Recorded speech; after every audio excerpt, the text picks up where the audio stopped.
The dispatcher's voice crackled in his earpiece as Marcus adjusted the Velcro on his gloves. Motor vehicle collision. 2 vehicles. Possible head injury. You're first in. Copy, he said, flicking on the sirens. The ambulance wove through evening traffic, lights reflecting off car windows and storefronts. He'd worked this route before. Highway 22 near Exit 9. Dangerous curve. People always misjudge the bend. Beside him, Tanya tapped her tablet, updating ETA. Less than 3 minutes out.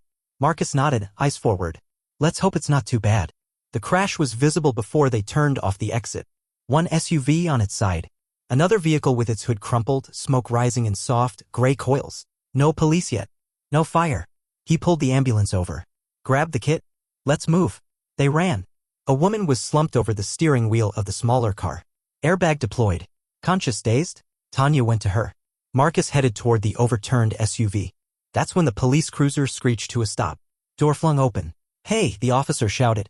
Marcus looked up, still kneeling beside the shattered driver's window, checking for a pulse. EMS, he said, raising his badge briefly from the lanyard around his neck. But the officer was already approaching fast. You back away from the vehicle. Now. Marcus blinked. Sir, I'm a paramedic. He's unconscious.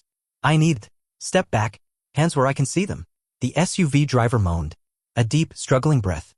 Marcus didn't move. He's crashing. But the officer's hand hovered near his holster. Tanya's voice called out sharp from behind. Officer, he's with me. Marcus stood slowly, hands visible. The man on the ground had minutes, maybe less. He waited, watched the officer's face as it shifted from suspicion to confusion, and still didn't say a word. The silence lasted maybe 2 seconds, long enough to make everything else louder. The woman in the sedan sobbing now, low and rhythmic. Tanya calling for backup and stretcher support.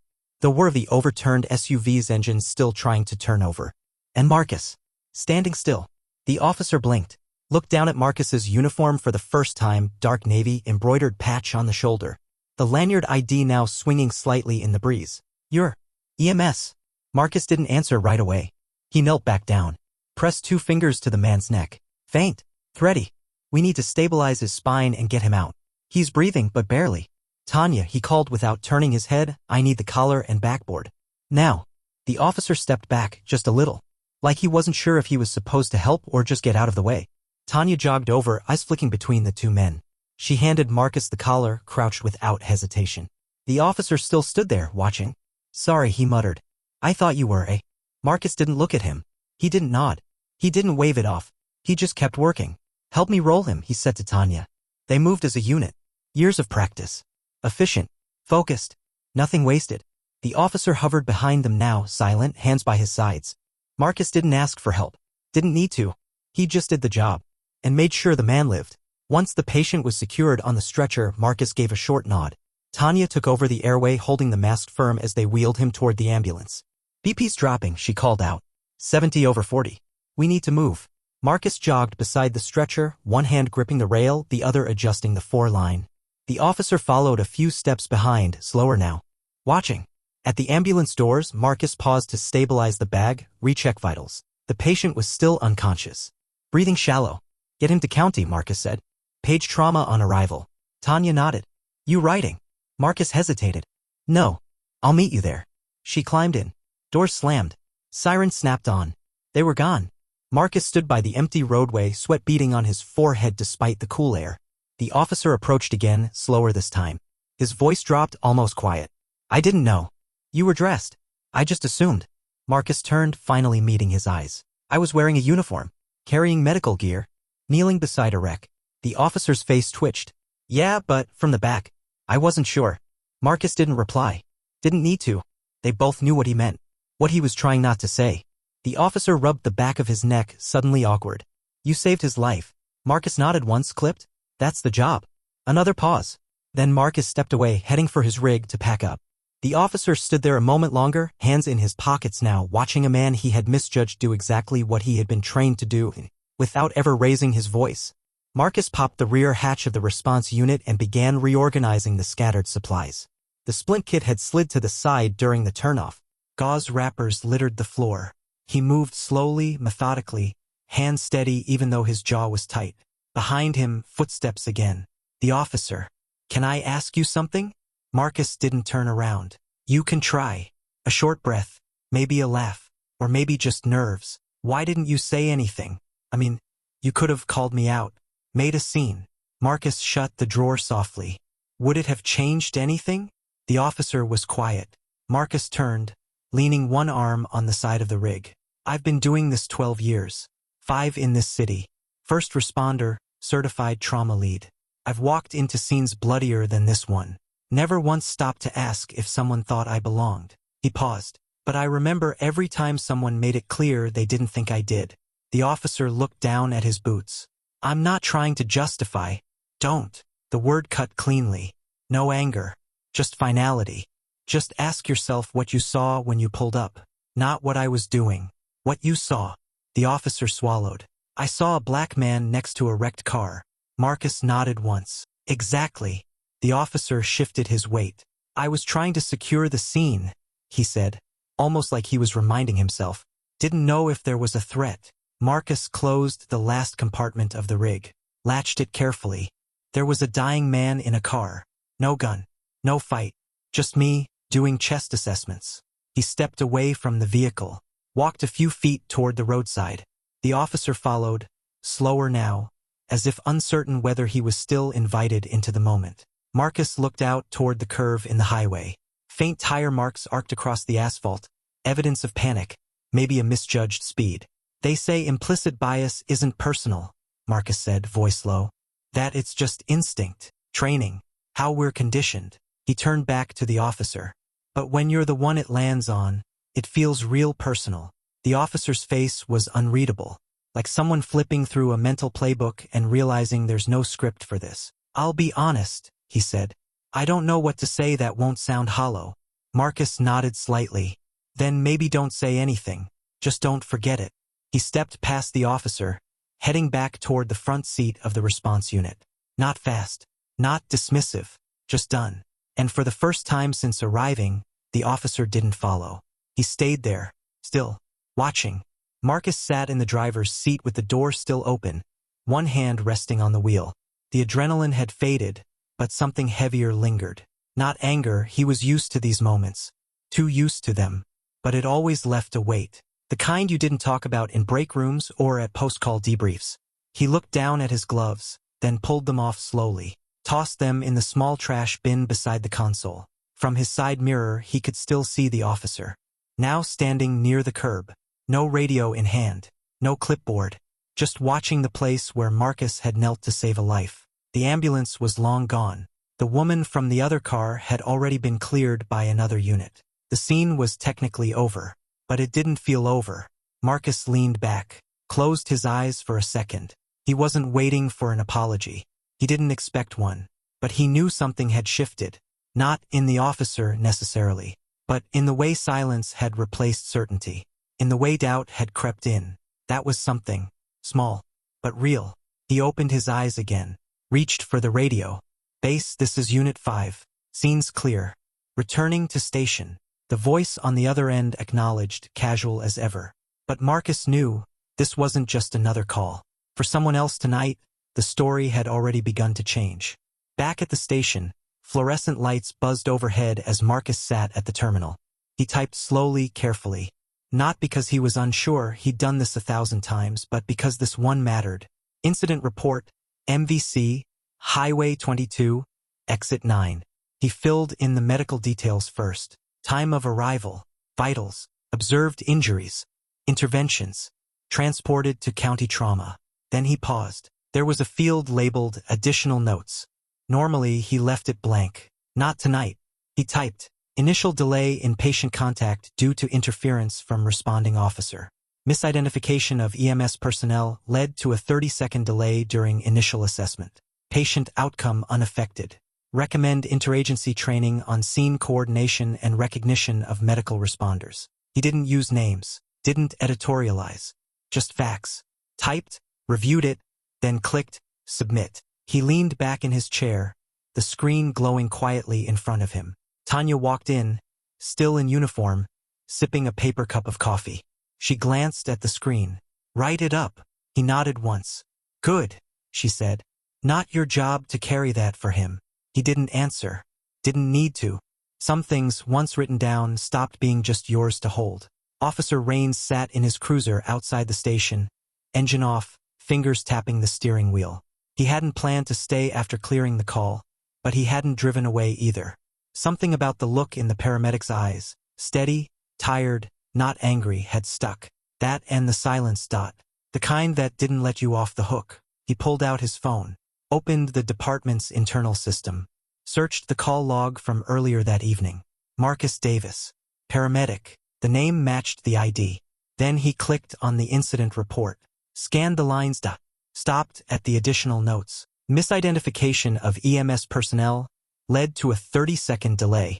30 seconds.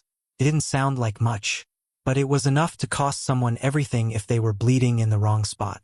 He sat there longer than he meant to, eyes fixed on the screen. No dramatic music, no sudden flash of transformation, just the slow, creeping realization that what he'd done wasn't just a mistake. It was a pattern, and tonight it got written down. It didn't feel like punishment, felt like a mirror.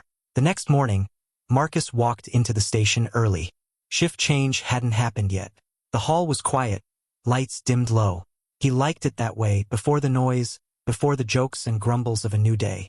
He grabbed a mug from the cupboard, filled it halfway with stale coffee, and sat at the back corner of the common room. Tanya walked in a few minutes later. No words at first, just a nod as she sat across from him.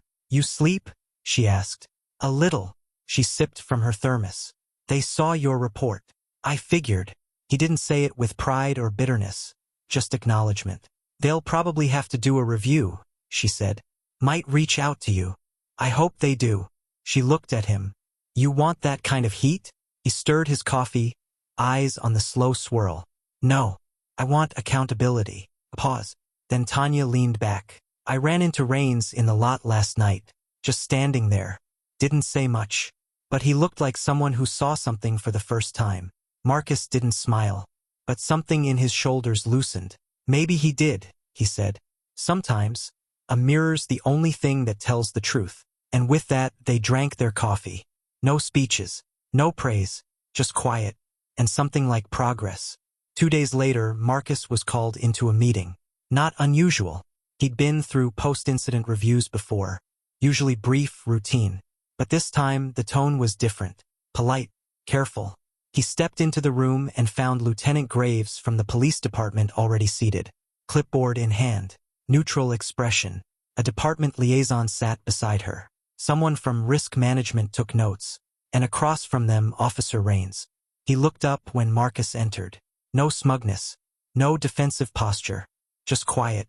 Marcus took a seat, folded his hands. Graves started. "We reviewed your report. It was direct, professional. We appreciate that." Marcus nodded, said nothing. She continued, "We're looking into how to address what happened. Policy adjustments, training gaps." Then she glanced at Rains. He shifted forward. "I asked to be here," he said. "Wasn't required." Marcus looked at him, waiting. Rains took a breath. "I made assumptions, acted on them. Delayed care. That's on me." He didn't over-explain, didn't reach for excuses. "I didn't come here to defend myself. I came to acknowledge what I did, and what it meant." The room stayed quiet. Even the note-taker paused her pen. Marcus studied him for a moment, then simply said, "Okay." Not forgiveness, not dismissal, just a marker. Acknowledgement received. It wasn't a full step forward, but it was one. That afternoon, Officer Rains stood in front of his shift team. It wasn't official protocol. No one had ordered him to speak, but word of the incident had started to circulate, mostly in fragments. Half-understood versions, awkward retellings. He wanted them to hear it from him. He cleared his throat, looked out at the room. 8 officers, a sergeant, and 2 rookies fresh out of academy. "I made a mistake on a call earlier this week," he began. "I misread a situation and delayed care. No one died, but someone could have." He didn't mention race. Didn't need to. Everyone knew. The room was still. "I assumed something about a man because of how he looked. That's not what we're trained to do. But I did it anyway, and I wrote it off in my head as protocol." He paused, scanning the room. "But the truth is, it wasn't about safety. It was about bias, and I'm owning that." A few officers shifted in their chairs. "I'm not here to preach. I just know this. We don't get to claim we're here to serve and protect if we can't even recognize who's doing the saving." Silence. Then the sergeant gave a small nod. Nothing was said aloud, but something shifted. Not a wave, just a ripple. Late that evening, Marcus's phone buzzed. Unknown number. No message. He let it go. 10 minutes later, it rang again. Same number. This time, he answered. Davis. A beat of silence.